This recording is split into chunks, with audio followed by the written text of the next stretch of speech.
Kuki Chavang Kut Pulthohna Inoso MCL Kipa Ta Pi Papa Tinjo Hatma Sapenin Lopin Le Pacha Na Changhen Lang Amasain condolence service Pulthohna Invited ten Kuki te gan bol khunga ba han mo lim ho chunga tu chan long hin vui lo hin mi tam pi mok sa mi ti chu dial do jeng tin zo teng le tu lom jong in se khom teng hin hi ti hin cho no tin pi man ho min la chum khat la nen tin zo teng le SYC choir pathin wa China la Pulthohna in 17 it is soon to Assam hon thu pina pi the kham khamu e don khom pin tin it is all minute khat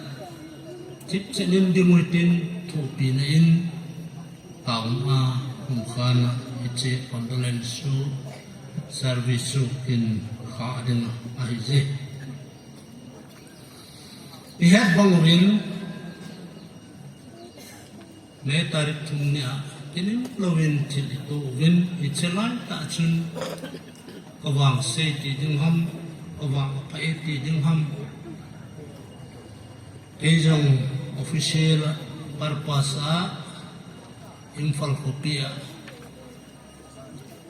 umlai ta hin ihawal kal jemin in sang song chung iza ikal do chun akibi thei pon him iche zan khat jem cha zan ni jem cha jong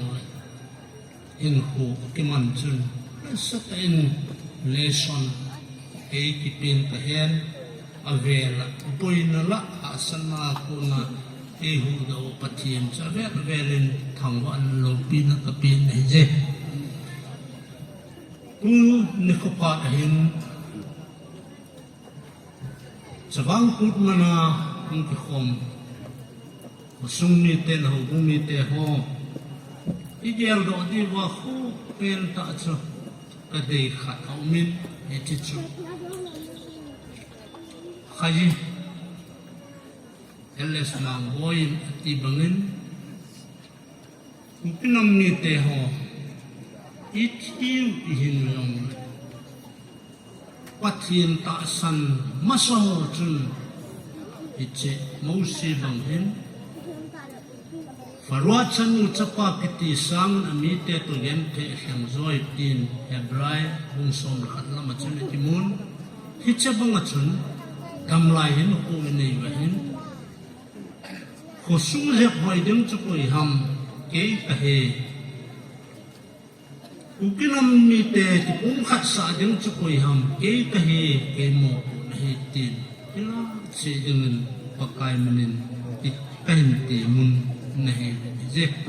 tu ni condolence bol hin iso pi te kam pi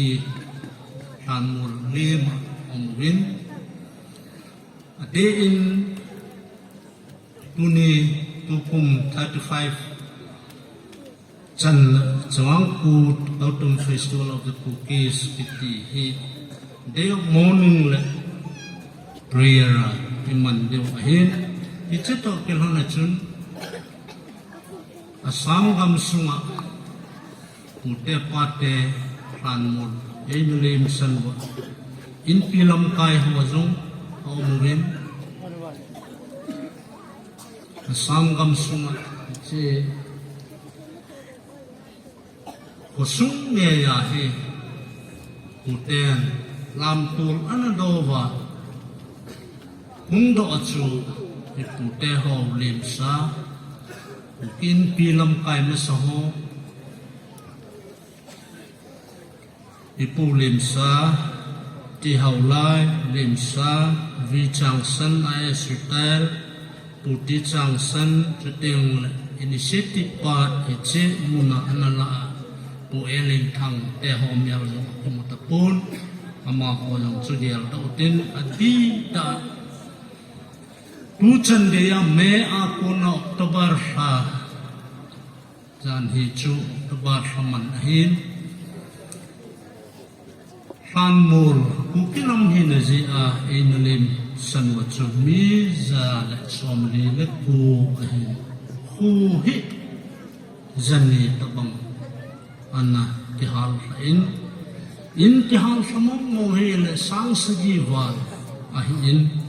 update cha hi le ho in le avel to ma quarter building piti hi zathum le som pu ai gal za ma hi som sang som li le sang khat le zali le som ni le nga a hi tu chana hin so pi tam pi e ho hin wang phan chi le man ga tu long le pe te ni ga ki vui do the lo mo a thi pai na umma hi som pu lam om na lai ti ai ti hian ai je lai na min pu na min ji hin adam na lai chang hin mo pu na ka ne ti hi gel da te tu ne hin nam pi de lo le in sang son izat ne tin go iti ho izat ne jong le apan nam pu jan khat ka a vut vai sang the hi ti hi gel da tin ji hin pathin ne sem ku nam pi le Ula veng dengan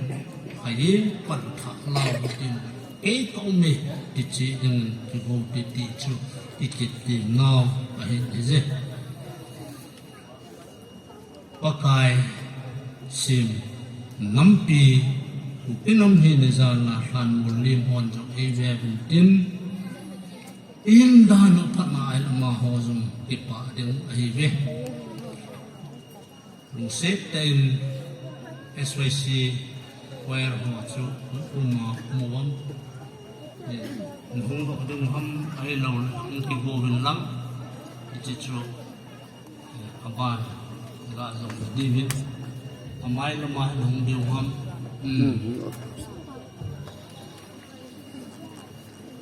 đang hung do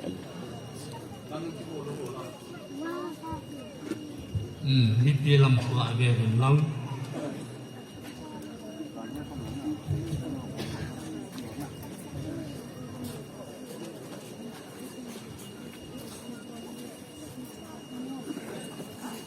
minit khat lo tiền thu hồn này pi tiền này cũng sao vậy hồng điền điêu hồng hiền tê hồng hiền cái điểm này sẽ điểm hiền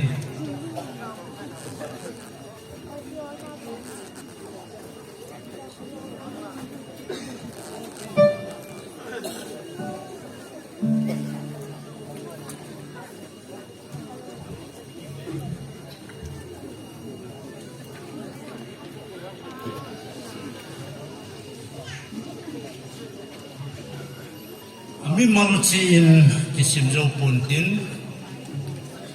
nam hi na za la thu kim yan thei ho chi na tu ho mi za la som de na ku ho gel do tin ichi puma chwa chai la le tu lom in fan ding hin tin John se ti pa na tu pa bong som la khat chang som ne la nga chun hitin pathin thun ipakai Yesu Krista le se pi hi ke ma thok kit na hin na ka hi ke ma ai ta san chu thi jong na hin ding a hi si ma sa hi lang to na lai lunga ke ngoi no chu chu wa idin pathin an mi lo wa mi thi zo se pathi hol pe de mai je mun mang thaya pe pu lo mun mang thai lo wa kai tho ding zoom le za thu a ki vui lut lo ki ta kai tho ding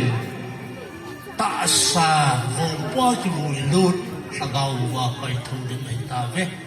pathin si ma so phát thị bu hen lang in sung mi teo avan khau thil khamon nan pi au hen phát thị wa chena Pulthohna chu SYC point hin sa pi min tin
hin